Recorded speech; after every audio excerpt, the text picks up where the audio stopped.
got a lot to get through today.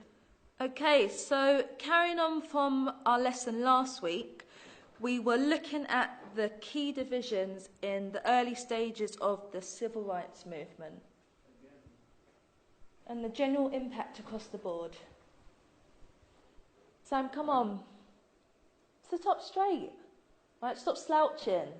This is the perfect opportunity for you to engage, so make the most of it. Well, we learn the same stuff every year for Black History Month. Every single October, we learn the same things, either apartheid, slavery, or the civil rights. How many of you guys have actually learned something new these last years? See? That's what I mean. Sam, this is our history. Come on, man. No, seriously. Do you guys know anything about Ralph Bunche? The first black person to win a Nobel Prize? Or that the richest person ever lived was a black man named King Musa I of Mali? What about Ella Baker? What about Ella Baker?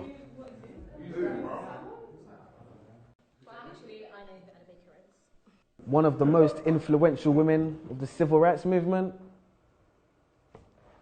This is why I can't take Black History Month seriously, man.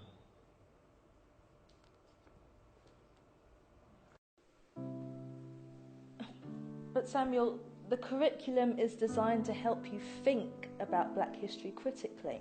Actually, miss, it's designed to teach us what to think, not how to think.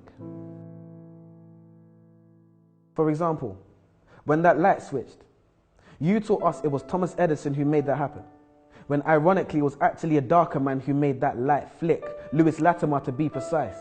Quite nice when you're talking about Mr. Hamilton and his racing car, but red lights stop. We're always taught that Martin Luther King had a dream, man. But those dreams can't be achieved because our brains are in chains, our minds are enslaved, so we won't get our redemption. Morgan, free man. Will we ever be free, man? And leave this state of imprisonment? And take that walk of free, damn it, green man from a traffic light invented by the same man who made gas masks to protect our organs. Another free man named Garrett Morgan. But I bet you never knew that. We need to open our minds. But how can we be taught to see if the blind lead the blind? The first person to develop significant eye surgery was a black woman named Dr. Patricia E. Barth. Now on that note, there's a question I must ask. If this is a great opportunity to learn and be engaged about our past, why are we not actually being taught about our past? Transatlantic slavery, where we're taught Black history starts, but is it really? There seems to be a lot you haven't told us.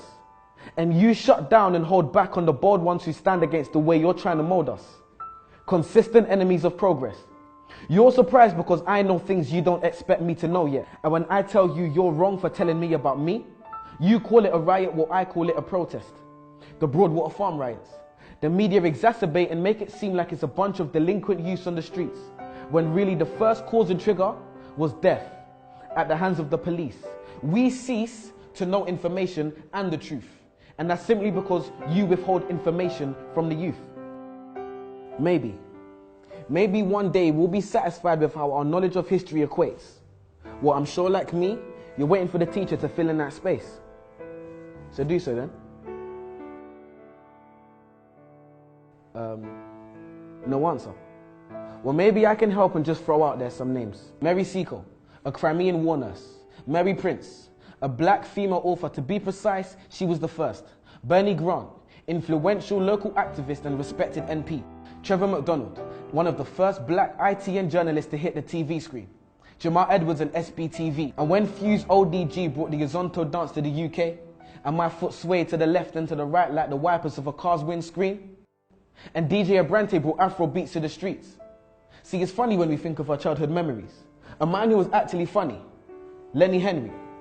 Many others, and the list continues. Marcus Garvey, Haile Selassie, Bob Marley, Ignatius Sancho, Tupac, Fela Kuti, Muhammad Ali, Maya Angelou, R.I.P., Kwame Nkrumah, the first Ghanaian president who retained independence from England, the Windrush ship which brought Caribbeans to Britain. So much to learn in just 1 month. A tip of the iceberg, a tiny grace. And what was the first black Roman emperor's name? Years passed and we're still caught up in the same civil rights age, which isn't bad if you learn something new, but we don't. And we're not being taught enough about our culture, so there's no one else to blame but you. And if not you, then who? Questions, questions, questions. If you're not teaching us these things, then I'm inclined to believe it's because you don't know. No. You're the teacher. Your job is to teach, so you must know. And if you do, that must mean you don't want us to know, but that's low. If the information is accessible for our knowledge of our culture to grow, then why on earth wouldn't you want to let us know? Why are you focused so heavily on the influential but very few men and women who made things happen for us? Why are my people being highlighted for a predominantly negative past? Why do I know the things that you don't and I'm not the teacher, you are? Why are you focused on our negative past but not on our bright future? Why are you not abreast with the great young things that people are doing in this world? Why are young people's trademarks and stereotypes gang culture and young pregnant girls? Why are the young people not being given the time of day? And his name was Septimus Severus, by the way. I'm sure as a student, the code of conduct has been breached. So I'll stop here and let you do your job. So teach.